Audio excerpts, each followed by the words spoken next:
How's it going, everyone? Welcome to the Dawnbreaker Podcast. I'm your host, Snoop603. This is episode 32. This week we have a special guest, Neil Chadwick. Chadman70, say hello. How's it going, hello, everyone. How you doing? And the usual tossers we have joining us is Epona and Scanner Barkley. First of all, What's up, rude. dicks? Rude.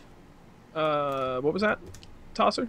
Tosser number one? Would you like to be tosser number one or tosser number two? Number one. Really, I don't care. I'm always okay, number fine, one. Tosser number one.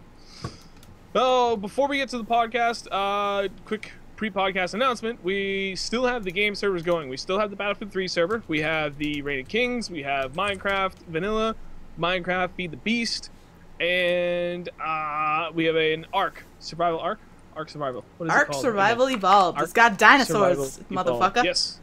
We have all sorts, and just if I remember correctly, Sheikbot in there should have a command for said servers, maybe, possibly. It's a Russian. Let me down, it's roulette. There you go. Check it out. See, very nice. Okay, Ooh, so eat popcorn. this I'm week jealous. we have a few more topics. Well, we have some leftover topics from last week we did not get around to, and we have some new topics. So without further ado, we're gonna jump into it and start off with those leftover topics. What did we have? Lugus Gaming. This is actually a pretty good one. Lucas has if always got stuff for us. Oh, High five, bro. Lugus is always there for us. So if the business model is fair and the gameplay good, free-to-play games and developers can outperform the big developers. Warframe and War Thunder are two examples. Do you think free-to-play will take over from AAA one day?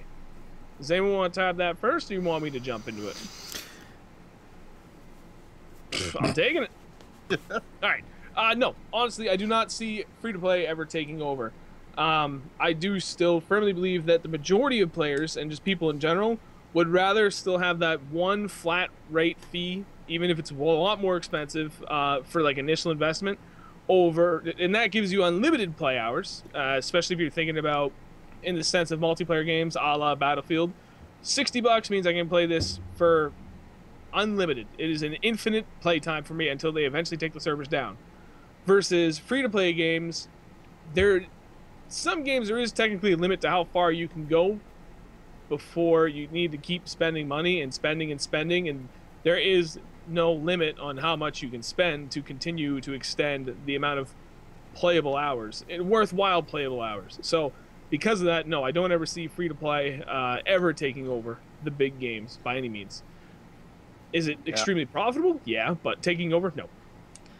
I think part of the issue is the fact that a lot of people are kind of, to a certain degree, getting disillusioned with the large AAA games because there's never been any kind of serious innovation done in those AAA games. So what happens is that when you're thinking about it, somebody who's developing a AAA game, they say, right, we've got your money, great.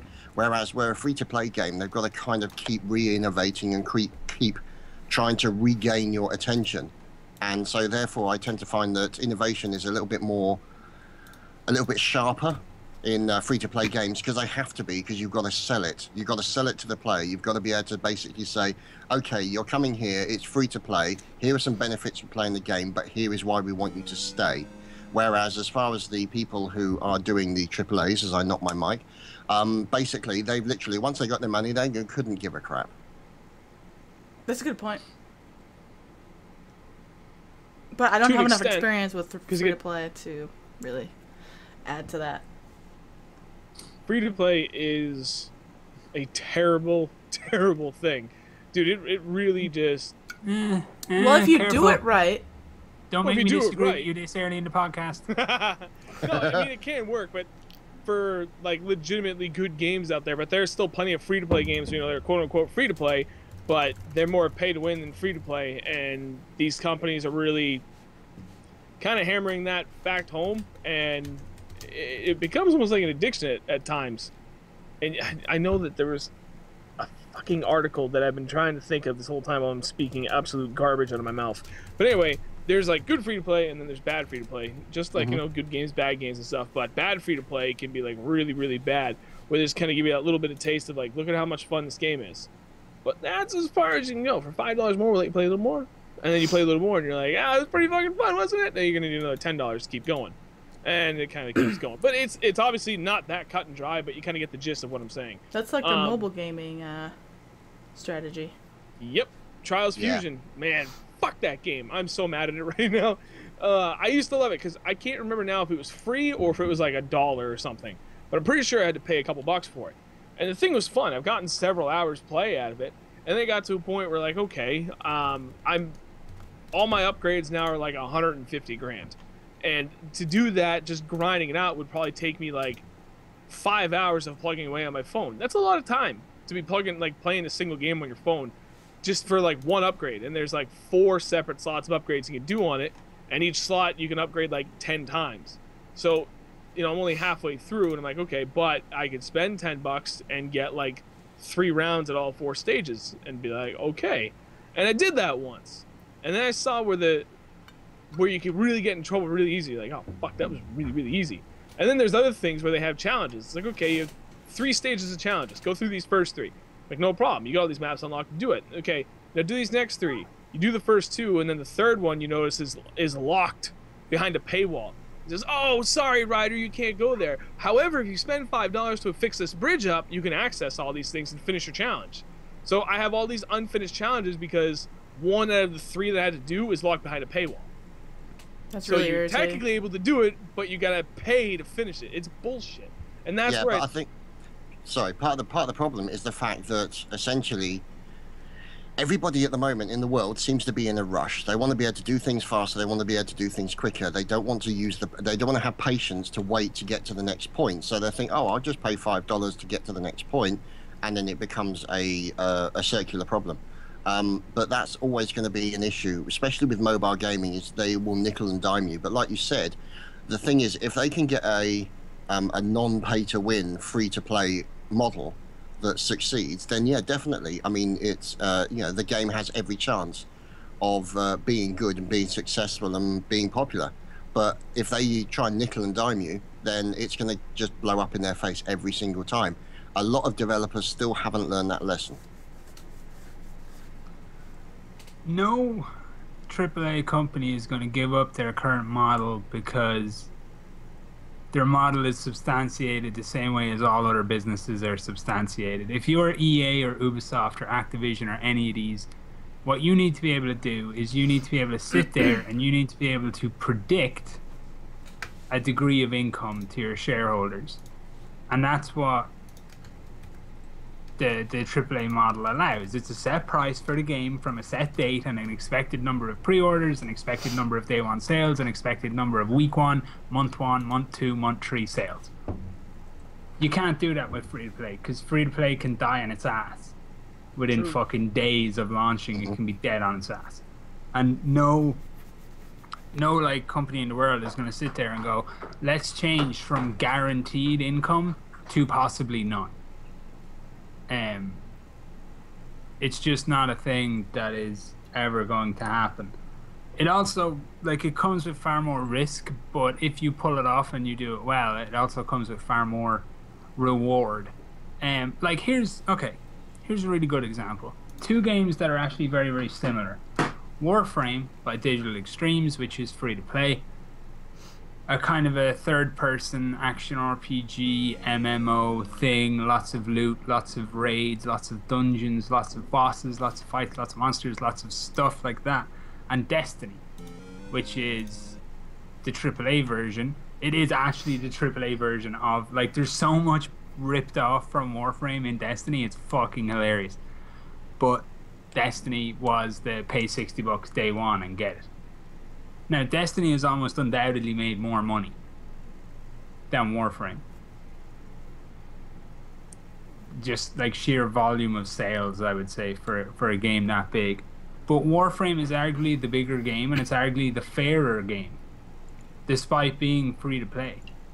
I need to buy nothing in Warframe effectively ever, to actually progress my access to what is in the game. As I get more stuff, if I want to keep a lot of my stuff, I need to buy space to keep stuff in, but that's maybe $5 for all the space that I would ever need in the game. And I've got every suit, pretty much every weapon, in Warframe I have. So they're not bilking me for money, to play the game. What they're actually doing is actively encouraging me to give them money because I am still playing the game. Like, I want to support the game because it's fun. I've been playing it like since it first launched into beta on PC. And I just find myself every now and then I put in $5. And that's like 2 years. In another 2 years I'm probably still going to be playing it, and I'll still have been every now and then putting in $5. So long term they're going to get more money out of specifically me. Maybe not everybody, but specifically me. But I guarantee you, if they could find a publisher that was willing to like fund the development of the game the way it traditionally would have been done, I guarantee you it would have released with a similar model to Destiny, which was like, pay me now for all the stuff, pay me now, and then do whatever you want. It's just more attractive to have your pretty much guaranteed cash than the possibility of failing in free-to-play. It's far more attractive. I don't see it ever replacing AAA games, because that would be insanity to me. Well, I doubt it's ever going to replace AAA games, but I think it's... See, the trouble is you're. I mean, I understand exactly what you're talking about, Scanner. You're talking about essentially, you know, companies don't want to make an investment if they don't know they're going to get a return. So as a result of that, a lot of the companies are trying to build essentially franchise-based IPs. So something that they can basically milk as best as they can, because they'll know that there'll already be a built-in audience. And that's not always going to be there for a free-to-play game, because it's the kind of game that maybe people wouldn't do, or you wouldn't see that often, or anything like that. Then it means that it's a bigger risk. You don't put as much money into it, but because it's free-to-play, there's less risk to you from a financial point of view. Whereas, you know, the AAAs, if they can build the right IP, you know, like with COD and all the rest of it, part of the reason I think is it's fallen into its own sort of trap where COD is concerned, because it's become such a popular franchise. They daren't change it too much, because otherwise they're afraid they're going to lose all that money that they're getting as a result of all those sales, because it's a case of, well, people just want the same thing each time. They don't want innovation. They don't want anything different. They just want to play the same thing in a different environment, or, you know, with better graphics or shinier shit. The thing is, though, they've changed it pretty dramatically over the last 2 instances. Like, it's dramatically different now, especially with regard to the movement system. Oh yeah. I mean, it's. Would you say that? I mean, okay, granted, the movement system on the latest COD is significantly different. Do you think it might have been overly influenced by? Oh God, I can't even think of the bloody name of it, with all the mechs in it. Titanfall. That's the one. Do you think it was overly influenced by that as a result of that, and they thought that in order to freshen the franchise, we're going to have to build something out of that seemed to be quite popular, because the parkour aspect of it seemed quite popular? Yeah, pretty much. Yeah. But the thing is, what's going to happen now in another 5 years? Are we still going to see the same level of movement, the same graphics, the same gameplay, the same maps? When are we going to see any kind of innovation with COD? I don't think we're going to see it, because they're not going to be prepared to take the risk with a multi-million-dollar franchise that COD is at the moment. I'll beat up COD all day for being trash. But I also think that, like, we expect innovation as if it's going to make us interested in the game again. And first of all, I don't think there's any kind of innovation that could get me interested in a COD game again. Like that kind of small scale kind of PvP thing, I'm beyond it at this point. It doesn't interest me.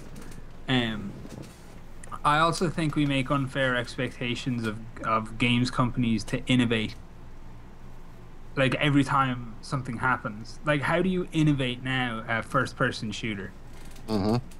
Like, what can you actually do that's innovative in a first-person shooter? Almost nothing. Even the fact that Titanfall brought, like, the movement system back, that's not innovating, that's just going back to Unreal. Yep. Yeah, fair point. Like, we have this unfair weight of expectation. Like, oh, this game better innovate. Okay, how would you innovate? I have no idea. Yeah. Like, we don't want innovation. We just want a game that knows what it wants to do and does it well. Yep. That's what I maintain, and always will. And that's why, like, Jesus, GTA hasn't fucking innovated in like 15 years. Oh, they've got 3 protagonists now. That's not innovation. Right. No. Just adding That's another layer on the pie. It allowed them to do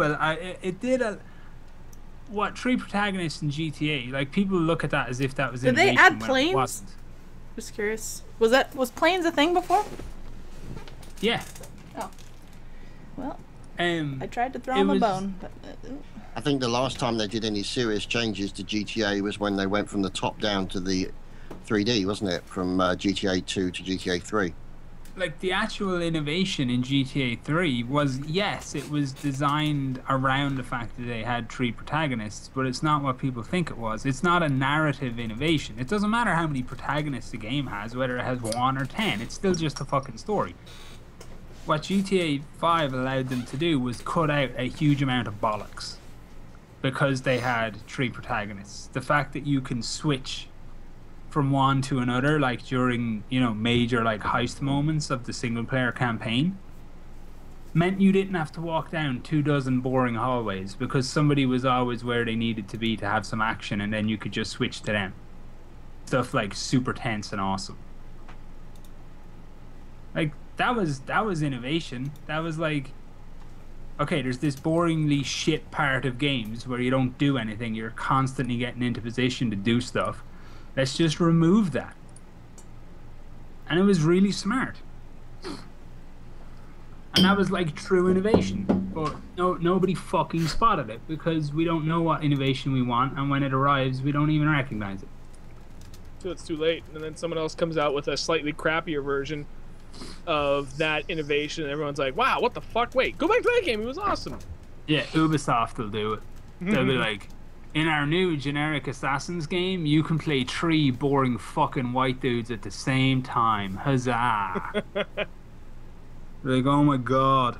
So does that make Ubisoft a good guy then, by taking everybody else's good ideas and making them so shit that everyone's like, wait, go back to the first thing that was actually good in hindsight. Yeah, go back to the original. I'm sorry, Ubisoft. Please leave that dead horse alone. Maybe this is why we couldn't get one of the community managers on the podcast. Hey, look. Can't imagine why. If Ubisoft wants to come on here and chat it out with Mr. Barkley, I'll be polite, but I ain't gonna pull my punches. Their Assassin's Creed community manager is the sweetest guy ever. He's great. He is. He's awesome. I'm sure he's lovely. It's a shame about the game. Yeah, I'm like, dude, sorry, but I can't be touching Unity and whatnot. Can't be having it. Assassin's Creed, no face. True. No face, To be but honest, eyeballs yes. and a tongue. The Assassin's Creed series has bored the shit out of me.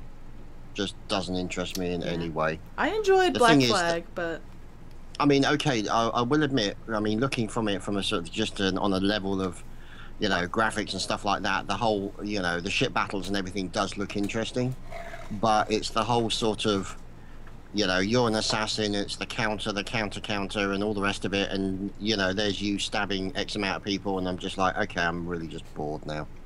I mean, I got Assassin's Creed given to me, and I played it for about an hour, and I was just like, yeah, that's bollocks, and moved on.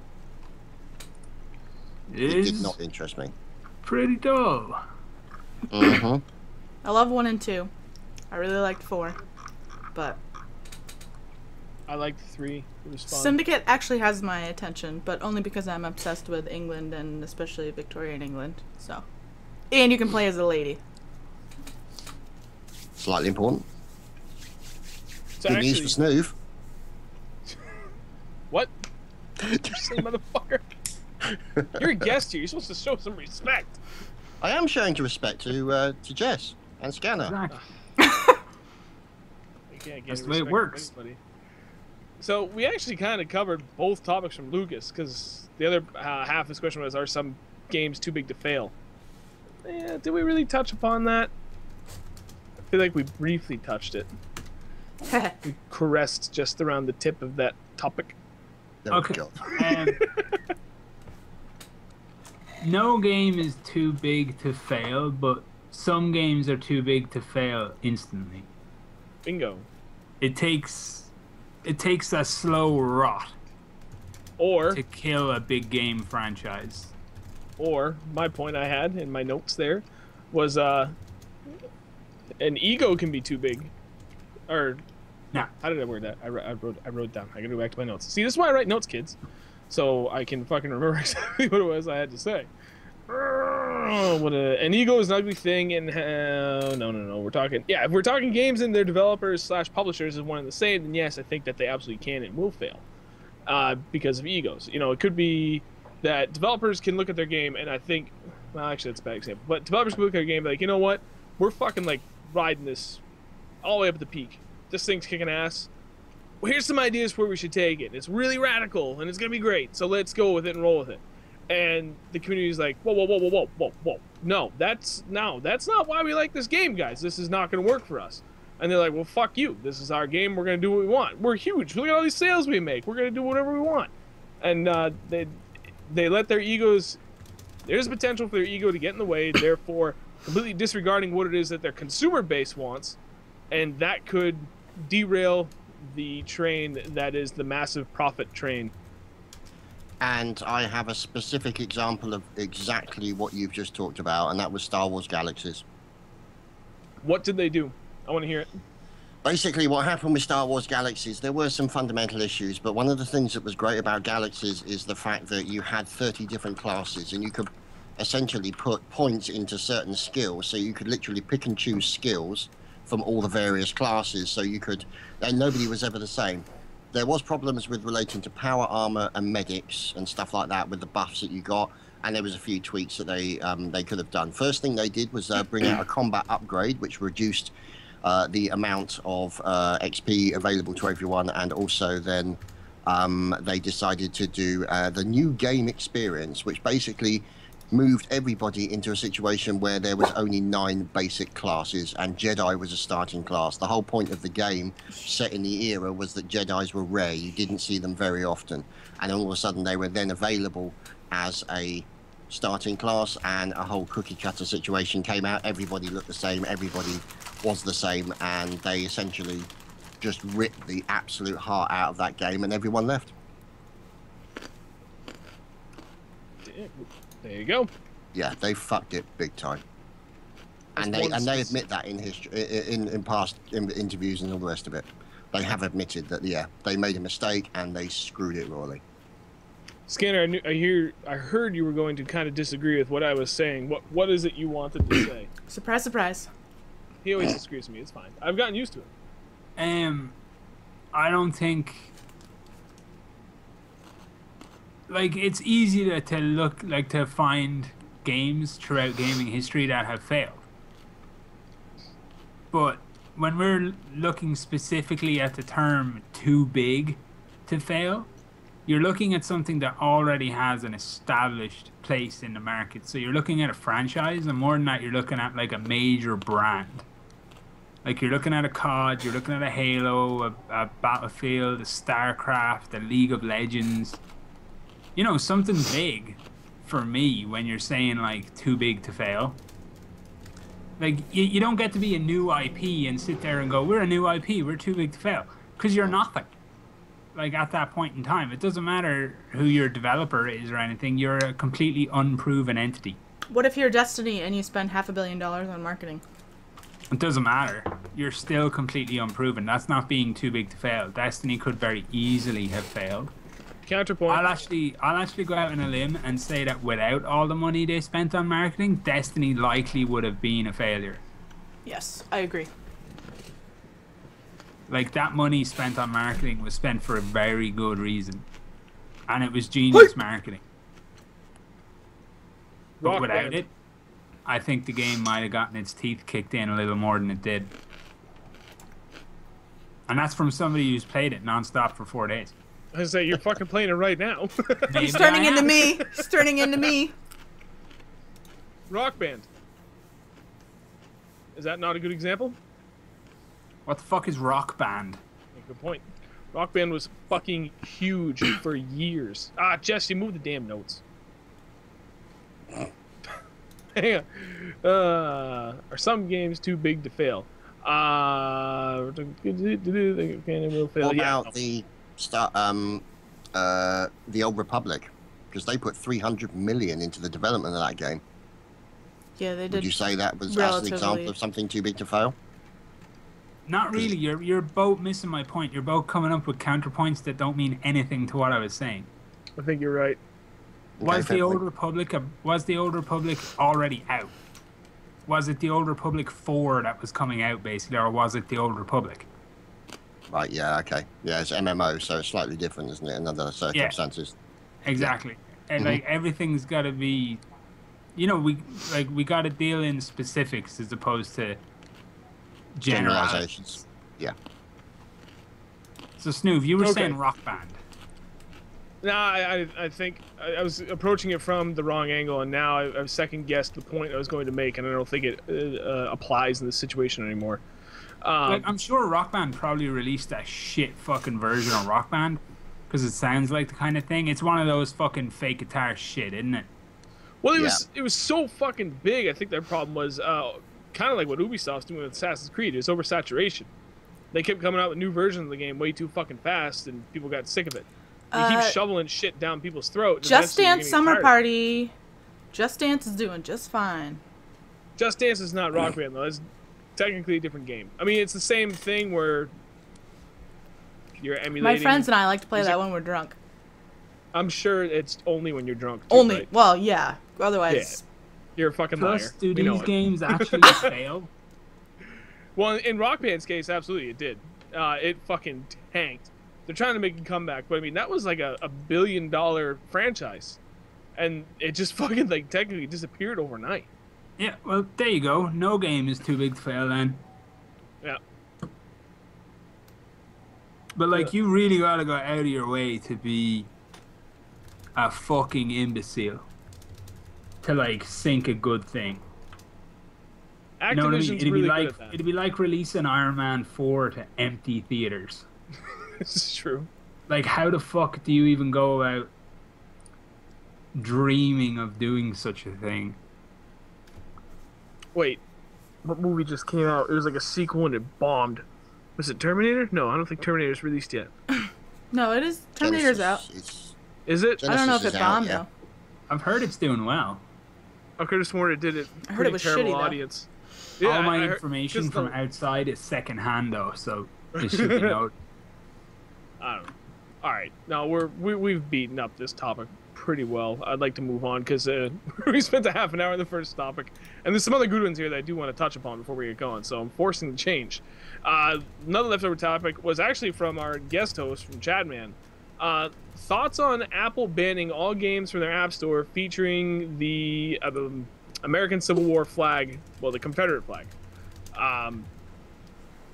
My opinion, I think it was just a safe move by a big company that was looking to stay ahead of the curve and avoid being involved in the latest politically correct, incorrect bullshit cooked up by, and I quote, kitchen counter sermon moms in the media. It's... I've never heard that phrase. I don't know why you quoted it. I just coined it myself. Oh, okay. I quoted it myself. I thought it was pretty good. It's kind of like the armchair quarterback, but it's the kitchen counter sermon mom. I got you. She's preaching about all the bad things that are wrong with life, and yeah, we have to protect all the little Jimmies and fucking Janies of the world from all these horrible, horrible things. Like, I mean, I'm a pretty liberal person, so when they took it down off the government building, I was like, 2 thumbs up. But removing games from the store because they have the flag in them. I mean, are you gonna remove the Wolfenstein games because they have the Nazi swastika? I mean, it's a little much. You're saying that when they sell it in Germany, they have to, because otherwise you can't sell it in Germany. Really? The swastika Germany is gets banned real in Germany. fucking uppity about the war. See, though, that's understandable That's what because happens when you fucking lose twice. Yeah. That's a good point. That is interesting. Yeah, I didn't know that. Well, I kind of mean, speaking of... Sorry, go ahead, Justin. Well, I was just gonna say the Confederate flag and the Nazi swastika very, very, very loosely Like, you can't really compare the two. I mean, Yeah, you can't maybe equate the two. But here's the thing. It's really about context. If I have a strategy game that is based in a historical period around the American Revolution or the American Civil War, then obviously there's going to be a Confederate flag in there because that's one of the, The battle flag. parties Yeah. involved. Yeah. There's going to be a Confederate flag. There's no like social or political message there. It's just a game that's based in a current, or like in a set period of time. it's got historical context. If I have a game on the fucking App Store that involves the main protagonist wrapped in the Confederate flag, walking down the street, specifically shooting, black people in my game, then yes, you can maybe justifiably look at the use of the Confederate flag within that game and go, hey, we should probably remove this. You know what I mean? Context is a really powerful fucking thing that stops people looking like idiots. Apple don't tend to operate within the realm of context, though. Plus, Apple have a long history of never treating games the same way as they treat books or like film. Like, I fucking guarantee you that when those things were taken down, you could go on to like, fucking whatever, and you could probably buy a movie like American History X. Oh yeah, without a doubt. Such a No good problem. movie. I think, speaking like in a really broad sense, and kind of exploding this topic up a little bit, it's a move that's also generated just by the social media generation. I mean, a move like this 20 years ago, yeah, it's still all over the news because they want to sensationalize all the bad things going on in the country because news outlets are fear-mongering fuckwads, and I cannot stand the news because of that. I digress. It's bad enough that it would hit the news and be like, oh, well, all of a sudden the Confederate flag is in the news. It's a really fucking bad thing because some guy committed a hate crime and we found a picture of him standing next to the fucking Confederate flag. So obviously there's a connection there. So Okay. let's make a big deal about it. I'm not saying that's true. I'm just exaggerating the point. Okay. Well, he had the Confederate flag on his jacket. Did he? I don't know. I just know that there was a connection between the guy that did the killings down in the Carolinas and the Confederate flag. Well, there's a And that's kind of what historical. sparked everything about There's it. a There was pictures of him with holding the Confederate flag, but from the way I understand it, is that he, as far as I'm concerned, because that is a battle flag, that he completely misinterpreted what that flag is. It's not necessarily a flag of the Confederate States. It's a battle flag that was used by the Confederate State Army in battle, Yes. and it's just a completely stupid situation where people are then assuming that flag is therefore immediately associated with racism, and racism. Let's bear in mind also, when you look back at the history, that a lot of people in the North were just as racist towards blacks as the people in the South. Well, the history of the flag is that originally it was the battle flag of Lee's army. It was his flag. It wasn't the state's flag. They had a different flag. It was kind of a variation on the American flag as it was with the colonies and whatnot. But when it became a racist symbol was in the 40s and 50s because it was nowhere to be seen after the Civil War. It wasn't really a thing. Shush. And then the segregationists adopted it for their party to promote, segregation and racism and all that nasty shit. So that's the more. That's exactly the point I was making, Jess. Because what's happened is that they've taken a flag from a historical context and essentially borged it to suit their own personal agenda. So they've taken away the context under which that flag was actually historically applicable and have assigned it to what is their own agenda. So as a result of that, then people are then assuming that because that has what's happened, like you're saying, in recent times, that now as a result of that, any display of that flag immediately is referring to racism. And the trouble is obviously at this current moment, the issues between race issues and all that is a very, very hot topic right now. Yeah. So the point I was trying to make earlier, to wrap all that up, was I don't think this would have been a big issue with Apple. They wouldn't have reacted if it wasn't for 24/7 news plus the impact of social media and stuff. It's a hot button topic right now because of what happened with that murderer, and everyone doesn't want to be associated with something that's got such strong negative press around it. So they chose to jump the shark and disassociate themselves with it before anyone could come and, you know, what do people like to do? See big companies and try and spin it in a direction like, fuck those guys, look at, they support the Confederate flag, and this is a really bad thing right now. So, and I hate that, but it is the reality of the way the world works, unfortunately. And the news is like, yeah, let's fucking run with that. Look at that. Apple's a bunch of fucking racists because they have games with the Confederate flag in it. It was a preemptive move to avoid any bullshit associated with their name. I understand it. I think it's lame and weak, but that's... Apple are the king of the overreaction. Yep. Yeah. Always have been, always will be. Ugly.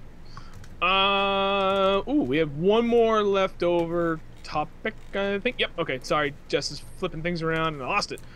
From Not Juan. Thoughts on Steam no longer reimbursing people that were scammed in trades? Scanner, I feel like you have something to say about this. I got nothing to say about this, because if you're a scam, then you're a fucking idiot. Thank you. You did have something to say. You wrapped up my thoughts perfectly. Dude, it's pretty simple. Alright, correct me if I'm wrong. I am assuming, and I'm going to bet that I'm correctly assuming, when Steam reimburses someone that got scammed, Steam is eating the cost of that, of the loss of the sale, correct? Yeah. Bingo. It is just a cost-cutting move. Simple as that. People forget that just because it's gaming does not... It's a fucking business. And businesses operate to be profitable. How do you become profitable? You either do things that make money or you cut costs. Boom. Cost-cutting measure. Done. End of discussion. I always go by the axiom, if something looks too good to be true, it usually is. I was just about to say that. People want to be constantly protected from their own fucking greed and idiocy. Like, okay, right, I'm not gonna lie. I do feel a little bit bad for you if you got scammed on eBay or Steam or anything else. But I don't feel bad for you for the way you want people to feel bad for you. I don't feel bad for you because somebody took advantage of you. I feel bad for you because you're the kind of fucking idiot who gets taken advantage of. And guess what? You're never gonna fucking change. That man scammed you. The next dude you walk into down the fucking street wants to sell you a fucking, you know, magic bean. You're gonna hand him 50 quid and beg for a bean. You're just that kind of a fucking spanner. Yeah, pretty much. So, basically, Daddy Steam isn't there protecting you from being a fucking idiot anymore. Boo the fuck who. Yeah. I sometimes feel like, just generally in life, we should take the warning labels off everything and just let nature take its course. Yeah, but then, you know, there was like some people are hovering along the line of smart and stupid, and they kind of felt bad for the stupids, and they were smart enough to put warning labels to try and help the stupids. It's just, it's an ugly thing, man.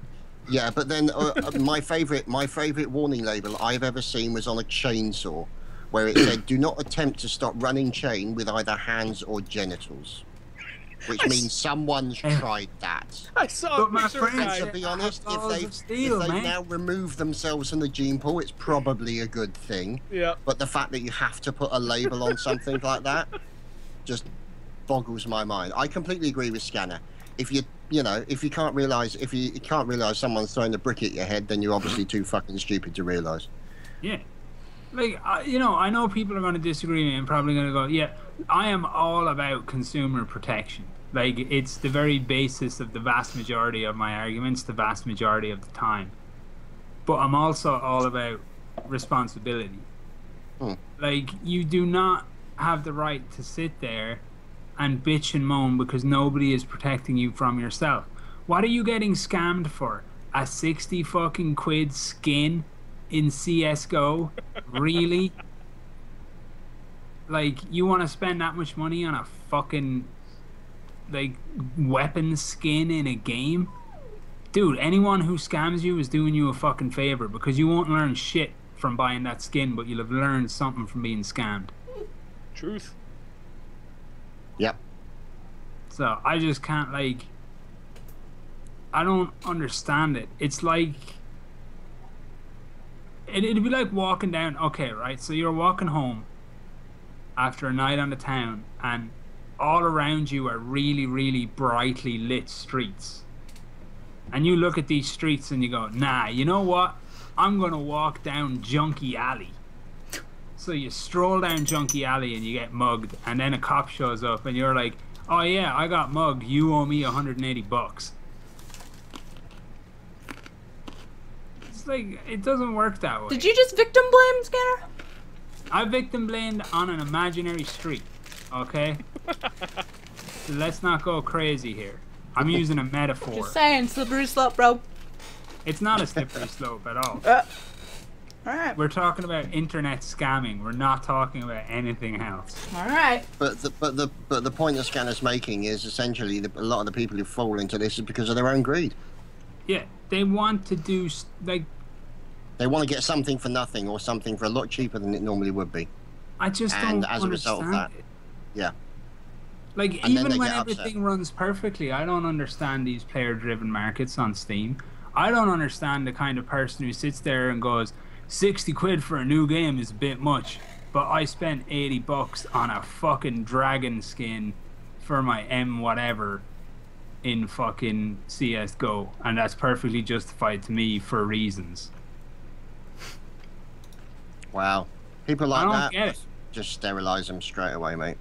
It's like they want Steam to support this huge market of skins, but they also want Steam to completely 100% insulate and protect them from the possibility of somebody else taking advantage of them. The trouble is that, as you well know, life is not like that. You cannot protect somebody 100%. It's an impossibility. It's just completely ridiculous. Absolutely stupid. But the thing is, these are also probably the kind of people who would, you know, like you're saying about the walking down a dark alley, you know, would see water on the path, slip over on the water, and then try and sue the company who, you know, put the sign down. It's like, well, we put the sign down there. It was obvious. We said to everybody, but obviously you're clearly too fucking stupid to actually read the sign and use your brain. But, you know, it's the internet. I don't know what it is about the internet sometimes. There are people on there who, like, you know, some quite smart people out there on the internet, but when they connect into the internet and get onto their computer, it's like they take a brain bypass. Yeah. If I was a doctor and I came up with Dr. Barkley's magic boo-boo fixer, which was a simple ointment that you could put on any injury and instantly healed it, do you know what people would do? They would start doing the stupidest fucking shit imaginable. Mm-hmm. Because there was this thing that magically healed them, because there was no consequence. And then when they weren't able to get that thing, they'd bitch and moan, rather than change their behavior. So what Steam were doing was basically protecting people from scamming, because you didn't even have to give a fuck. If something looked like it was awesome, you'd be like, eh, fuck it, I'll throw money at it, and guess what? If I get fucked over, Steam will fucking have to deal with it. So it's like a breeding ground for poor behavior, basically. Not taking responsibility for your actions. Yeah, which, I mean, Steam obviously were trying to do the good thing at first and be like, okay, you know, scams aren't that often. No. We'll protect people from the possibility of scamming. If it happens to them, we'll sort them out. We'll send them back their cash. But I guarantee you that all Steam have seen is an increase in the instances of scamming. Not because scammers are getting smarter or more sophisticated, but because people are just fucking that stupid. They're like, oh, I got scammed once. Who gives a fuck? I'll guarantee you I'll get scammed again before the end of the year. And they do the same thing with the same warning signs, and then that's their second scam refund. It's fucking stupid.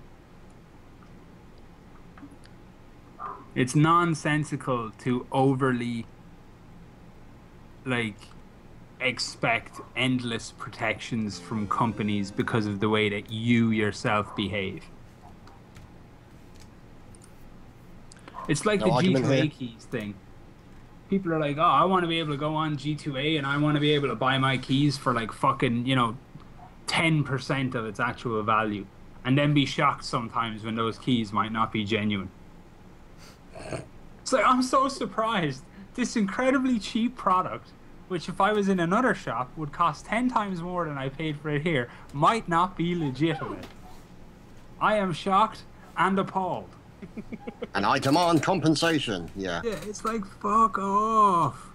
This makes me so happy that I feel like if I could invent a device that I could press a button and this big boxing glove comes out of this other person's monitor and smacks him on the end of the nose, I would be a multi-billionaire overnight, I think. I think you would. I think you'd be sued into oblivion for assault, because that's the world. That'd be fun to watch, though. It would be. You'd know who the idiots were on the internet because you go to see them at work and they'll be like bruises all over their face and black eyes and all sorts of random shit. And it's just like, dude, yeah, Vines you would were a die out retard. overnight as people just got fucking smashed in the face from their own iPhones consistently. Beaten to a pulp. Beaten to a pulp. Some of those dudes are funny though, so don't be punching those guys. Truth. All right. I want to jump into some of the topics that we actually had for tonight. Another one from Lucas Gaming. This one's actually pretty interesting. So EA says they want to help smaller developers by publishing their games and drive the industry forward. What is your take on big publishers producing smaller developers' games? Does it smack in the, or is it a smack in the face to the indie developer concept? No. I agree. Scanner, we are in agreement on this. Good heavens. Here's my experience from a lot of the stuff I have ever done. It's almost like people don't think you're genuine if you want to get paid. Story time with Scanner. And I've never understood this mentality. Like when I was producing music, you know, big underground scene, electronic music, everybody's producing, everybody's having fun, everybody's, you know, putting their songs out and stuff. And then somebody gets signed. And everyone's like, "You signed with a record label? You're a fucking dick." And it's like, yeah, because one thing I really wanted to do for the rest of my life was struggle to eat. I was really excited about looking fucking emaciated for the rest of my days. And I don't get it. Like, I don't know why people would think this is a bad thing. If an indie developer can get a bigger platform, better support, and better infrastructure to make their game, this is not a bad thing. People are just, if anything, people are just going to get a little angry. They're like, EA have enough money. There's no way that they should be publishing a game like, you know, Unravel, because EA have enough money. You know who's really not mad about big companies making their games, like publishing them? The guys who made Child of Light, the guys who made Valiant Heart, like the games that Ubisoft put out. You know why? Because those games sold fucking bucket loads of copies. Whereas guess what? That last game that you bought on Steam from the indie section, you and 2 of your friends bought it. And the guy who made it, he's probably eating fucking beans right now. And he would love to get a bit of help from somebody in getting the name of his game out there. Truth. Then the other side of the coin, if you're working as an indie dev, there's probably a pretty good reason for it. Be whatever that reason may. I feel like if you want to be an indie developer, you're making enough money that you're like, you know what, I'm living comfortably and I'm my own boss, I'm doing my own thing. There's a reason why you're an indie developer. You want to be independent. Not all of them, I'm sure, but yeah, some of them are like, you know what, fuck it, I can float by on this. I'm living comfortably. I don't care. I get to call my own shots. I'm going to be independent because that's the way I want to be. I think it's a good thing that EA is going to be supporting these smaller developers. Not every game that you put out first go is going to be this massive AAA success. You got to start somewhere, from the ground up in some cases. And if you see a developer comes up and says, "Hey, check out this fucking game we got, and it looks awesome," and EA's like, "You know what? That's kind of like a niche thing, but the quality's there, and that really looks like a solid game. So let's back that, and let's help nurture it and grow it." Not every game has to do that, but if you do... Sorry, not every game has to be brought up to a massive AAA size game, but if you want to, some of them have to start there. Maybe you nurture and help develop just the company as itself. maybe they're just missing a few key components to make them become something big. Maybe they already have those ideas, but like, well, this is where we're starting small, and if we see success here and we get the money, we can bring in these people, you know, like, this is what we're looking at, which is a lot bigger and more expansive, but, you know, this is successful, we can go that next, you know, that extra mile. And then it just keeps compounding and growing and becoming bigger and bigger along the way. You can't always, like I said, you can't always start off massive. You need to start from the ground up at times. If you have a really good idea for a game, and if you have the skill to make that game, and if you are also fucking smart enough on the business side of things to get a major publisher interested in that game, but retain your autonomy and your control over it, then good fucking job. And I'm proud of you. Because you're not a dumbass. Like, I do not see how it's a bad thing.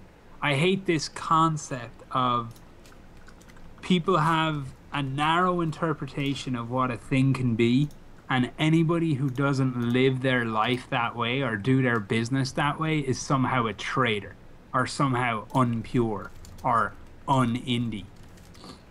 Oh, what do you mean you ate this week? That's not indie game development. You know, it's foolish, man. If it makes somebody's life a little bit more comfortable and helps their product sell, and then sets them up and puts them in a better position to make their next product, this isn't a bad thing. If you're upset at the thought that somebody somewhere is making money, then you're fucked. Yep.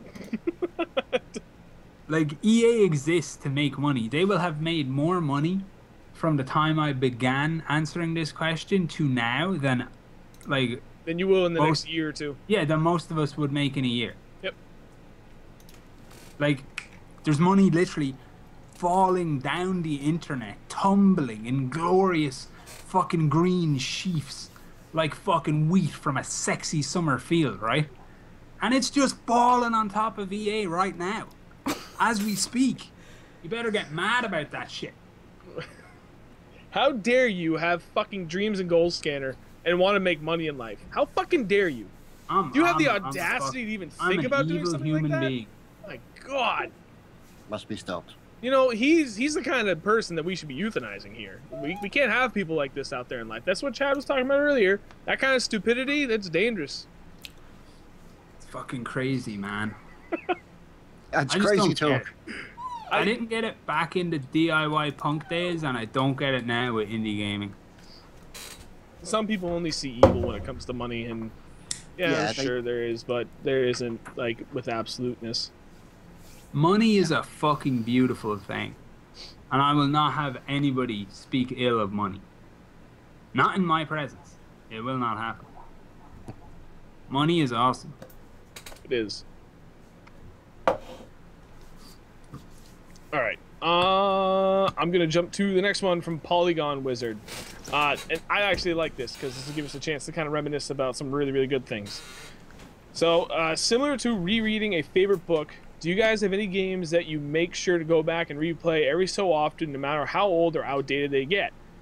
Two examples that he had for himself specifically is Half-Life 2 and Batman Arkham Asylum. I'm going to jump off of this, because I just want to get boring old Snoop out of the way. For me, it's BF3. I don't play that many games. This is known. This is the weekly joke we go over again and again and again, which I'm okay with. BF3 is it for me. It was like, for what I have available to me, if I still had like all my past consoles, even going back like 2 generations, my PS3 and whatever the fuck I had before that, that might change. But as I only have like a small amount of games to go back to choose from, it's Battlefield 3 for me. When I'm in the FPS mood, I go back to that because I feel like that had the best combination of everything, and I have more fun with that when I'm in an FPS mood. As far as, you know, quote-unquote, old game to go back to. And I feel like at this point I can call it an old game because 2 new iterations have come out in the Battlefield franchise since that was released. So I'm throwing myself a bone there, and that's my old throwback game. But I'm actually really curious as to what Chadman's going to say, the OG of the crew.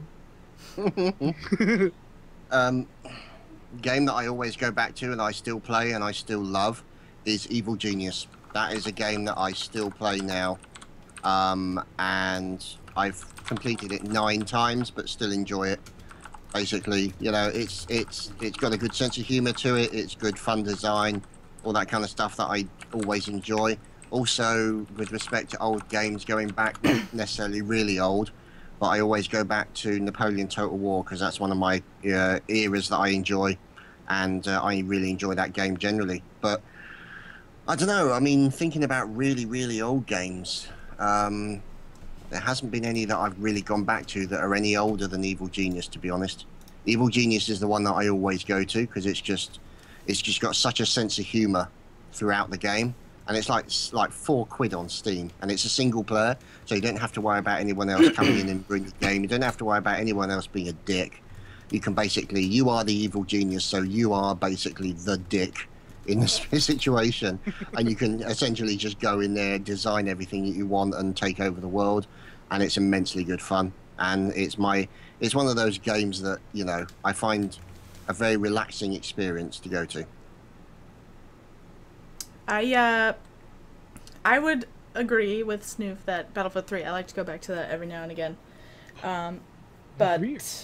yeah, right? This never happens. Hang on. I've had like three topics where people. Yeah, it's like a record-breaking night. Wow, this has never It happened should be before. We'll noted have to that have this this is moment better for framed. you than it is for anybody else, Snoop. I know, and I'm bathing in the glory of this because it's not going to happen again. I feel like. Yeah, this isn't other people agreeing with you. This is you finally learning to agree with other fucking people. That, my friends, is a lesson in perspective. That's what this is. Yeah. Now you're sad again, aren't you? Not at all. But I agree. Sorry, go ahead, Jess. I agree. Battlefield 3. I also really like Skyrim. It's my happy place. Plus, mods make that new and fresh every time. Deus Ex Human Revolution is also a relatively recent one that I like to go back to. Mass Effect 2. I still haven't played that. What? Human Revolution? Yep. Oh, it's so Believe good. it or not. Okay, this will probably, you know, make you all go, I never played any of them. I gotta say, I'm silent. Deus Ex did not age well. The original one. Although I haven't gone back and tried to play it in years. But if you can, you know, you can pick up the director's cut for like $5 on Steam. And you should. I've got it. It's in my library. I just haven't played it. I got you. It's but I mean, I know what you're saying. I mean, I haven't played BF3 for a while, to be honest. And there was a lot of hours spent playing that, and it was a lot of enjoyment. But yeah, I don't know. I suppose it's just a case of going back, and you want to really play it and experience with people who had the same experience with you. Right. So you can all be nostalgic together. It's hard to have time too. But I just want to point out I have played a game that someone else on the podcast hasn't, because I have played at For least like a an little hour. bit of Day. 88 minutes. I checked. Okay. Sorry. Okay, I have at least played a game that someone else hasn't. So tonight is all sorts of wins for Snoop 603. I just want to point that out. Go ahead. But my old games would be Splinter Cell Chaos Theory. I like to go back and play that. I think I have it on Steam. Scanner is gonna hate me, but Deus Ex Invisible War, I actually like that one.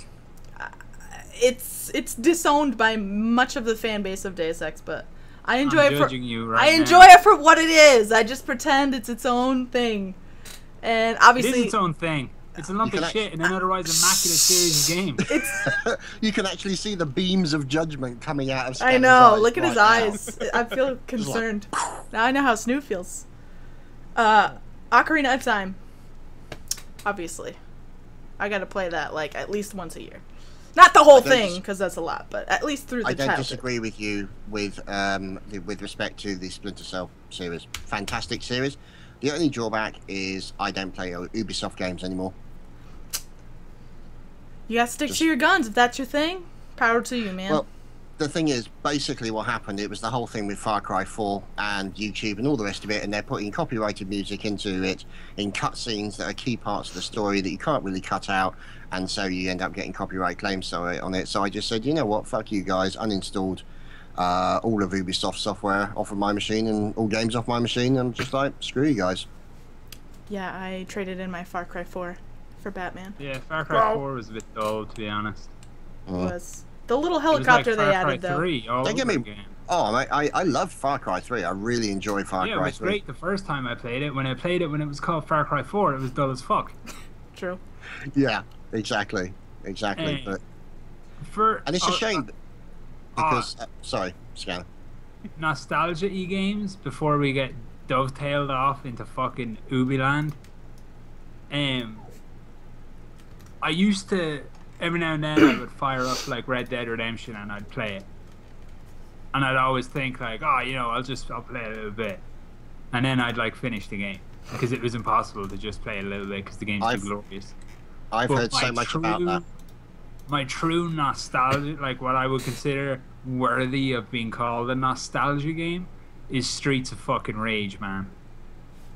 Don't know what it is. Every now and then I plug in the fucking Mega Drive and just go ham on some pixels, just punching people. And it's gotta be that Mega Drive version with the Mega Drive controller. None of this fucking bullshit redone, released on PC garbage. It's I remember awesome. when we went to one of the EGX, the Eurogamer events, they actually had an arcade machine for an arcade I used to play, an arcade game called 1941. And I used to play that all the time when I used to go to the arcades in the days when arcades were actually of any interest to anyone. And ended up getting the top score on that one literally at the event. I couldn't believe it. But yeah, that's a huge nostalgia moment for me as well. But believe it or not, I mean, I've heard so many great things about Red Dead Redemption, but because I've never owned a console, I've never played it. It's very good. It is. Very If they remastered enjoyable. it, I would pick that shit up. Not that I want to give them ideas on how to make cash cows. I'm just waiting for somebody to rebuild it in GTA 5 as a mod. Oh, True. That'd be good. If I still had a it's gonna be PS3, I would play that, or I would play Infamous, the original.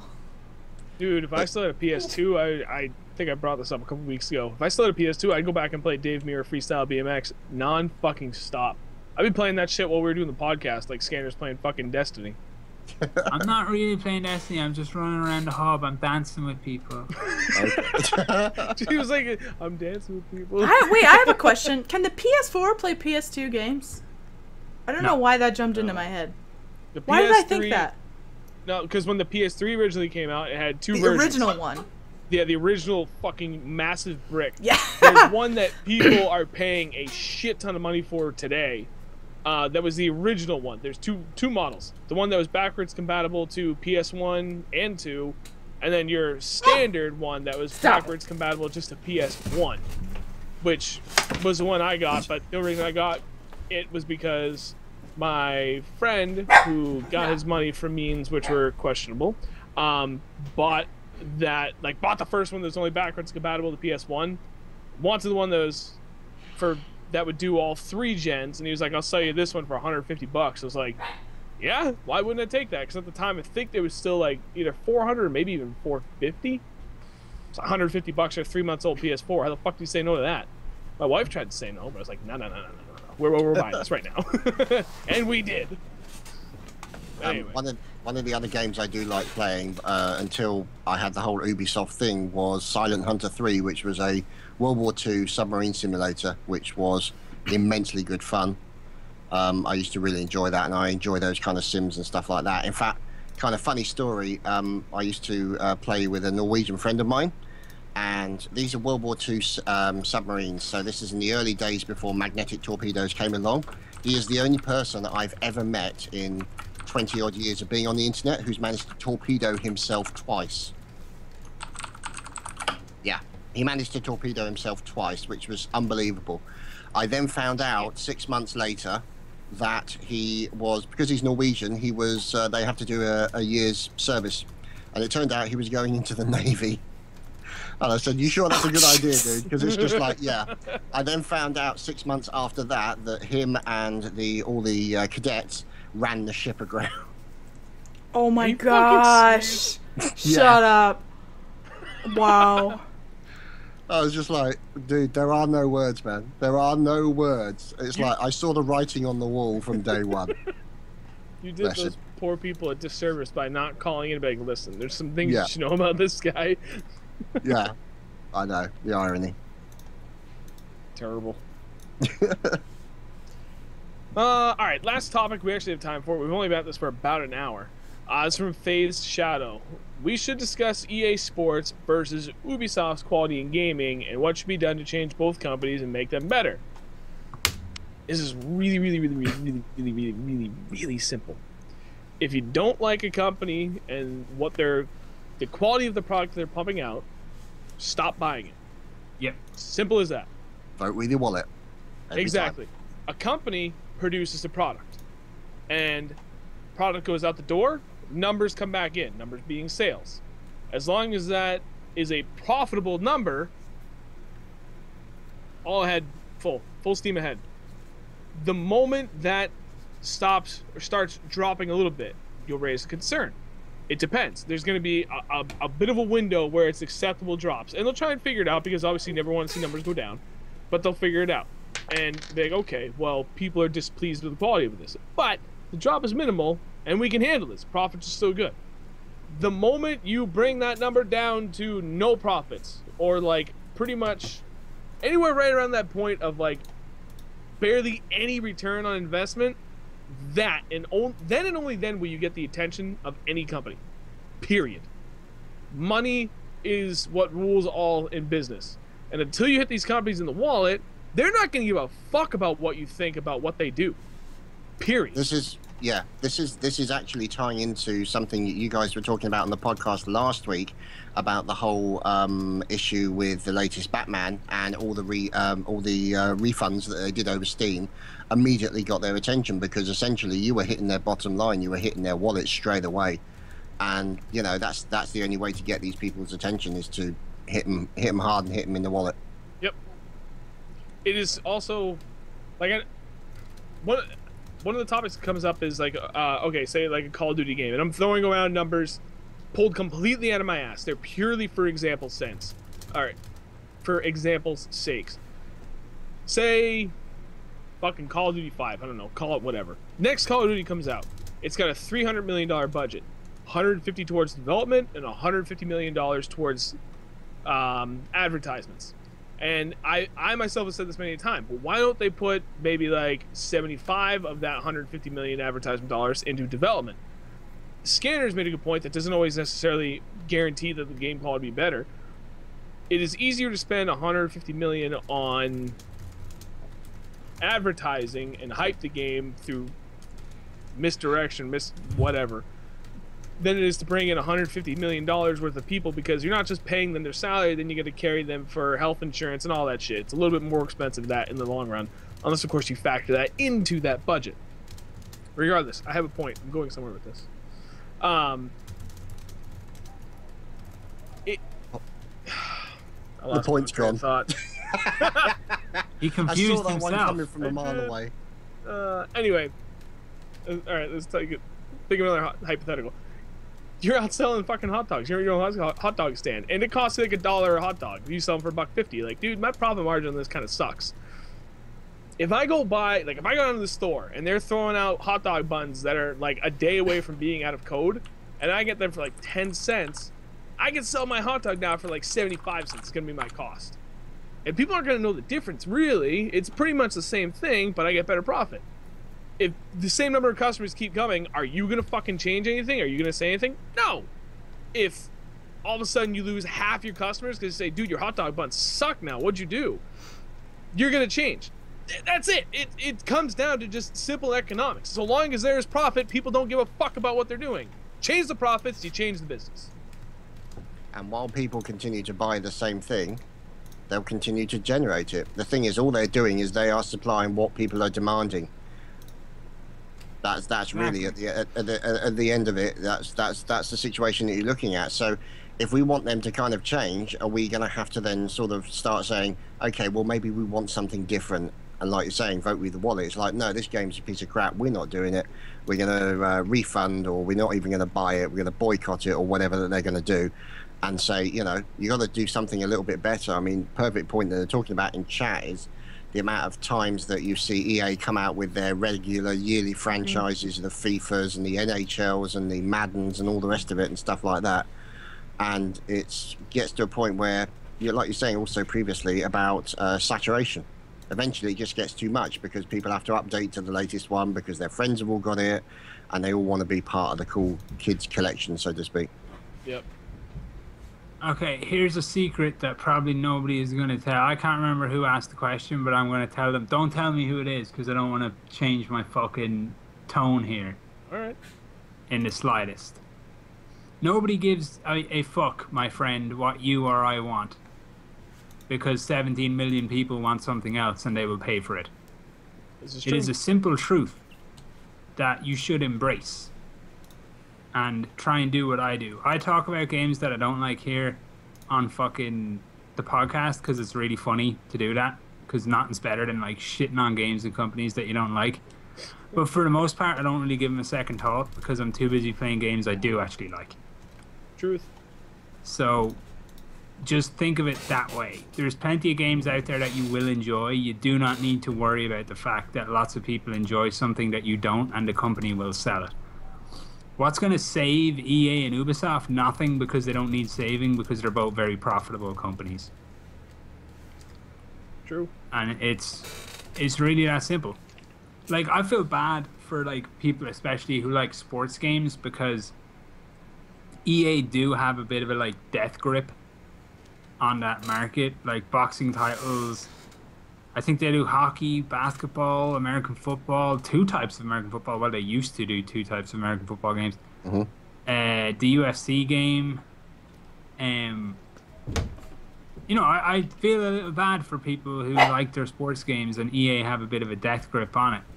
But you do need to recognize the sales of those games give EA no reason to think that anything is actually wrong because you or your friend or your favorite YouTuber or even 100 of those people all think it's wrong. Stop it. Because once it's selling, it's selling. And it's only going to get worse. Like, this is the other thing that I think people need to understand and realize. I would love for gaming to have a glorious fucking future, but it doesn't. It has a really kind of grimy, awful, horrible, low quality, scuzzy fucking future where everything is boring and largely the same. But I think we're there already. Here's the thing.